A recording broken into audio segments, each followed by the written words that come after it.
এই যে কন্ডিশনটি, এই কন্ডিশনটির নামই হচ্ছে অ্যাকুট টনসিলাইটিস। অ্যাকুট বলতে বোঝাচ্ছে যে তীব্র ইনফেকশন, অর্থাৎ যখন একটি ইনফেকশন বা প্রদাহ হয় তখন কিন্তু টনসিলটি ফুলে যায় এবং টনসিলটি লাল টকটকে হয়ে যায়, এই যে খেয়াল করা যাচ্ছে, এবং সেই সাথে যে একটি সাদা সাদা স্পট দেখা যাচ্ছে, এগুলো হচ্ছে ইনস্পিসিটেড পাস।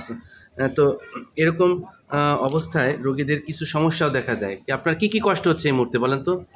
আগে আপনার গলা ব্যথা করলে আপনার নর্মাল যে গলা ব্যথা করে না, হ্যাঁ, তো এটা 2-3 দিন গরম পানি বা গামছা দিয়ে পেঁচায় রাখলে এটা ঠিক হয়ে যায়। কিন্তু এবারের গলা ব্যথাটা কি গলা ব্যথা করে না, কিন্তু আমি যদি কিছু খাই হ্যাঁ, গিলতে আমার অনেক কষ্ট হয়। আচ্ছা, এর মধ্যে কি কোনো জ্বর আসছে? হ্যাঁ, আমার জ্বর আসার আগে আমার একবার গলা ব্যথা হবে, গলা ব্যথা হওয়ার মানে পরদিন থেকেই আমার জ্বর আসে। জ্বর চলে আসছে? হ্যাঁ, জ্বর চলে আসে। তাহলে এই যে জ্বর ব্যথা, এই যে ইতিমধ্যে কিন্তু তার কিন্তু জ্বরও আছে আপা। হ্যাঁ, তাহলে জ্বর, গলা ব্যথা এবং টনসিলের কালার চেঞ্জ হয়ে যাওয়া, ফুলে যাওয়া, ঢোক গিলতে কষ্ট হওয়া, এই কন্ডিশনটি হচ্ছে অ্যাকুট টনসিলাইটিস। এইরকম অ্যাকুট টনসিলাইটিস হলে কি করণীয়? করণীয় হচ্ছে প্রথমেই আপনাকে ইনফেকশনটা কন্ট্রোল করতে হবে। আর ইনফেকশন কন্ট্রোল করার জন্য প্রপার অ্যান্টিবায়োটিকের প্রয়োজন রয়েছে। জ্বর যেহেতু আছে, জ্বর কমানোর জন্য প্যারাসিটামলের প্রয়োজন রয়েছে। এরপর হচ্ছে একটি আমরা মাউথ ওয়াশ দিয়ে থাকি, সেটা দিয়ে গার্গলিং করে যে সাদা সাদা যে স্পট দেখা গেল, এই জিনিসগুলো চলে যাবে, কন্ট্রোলে চলে আসবে।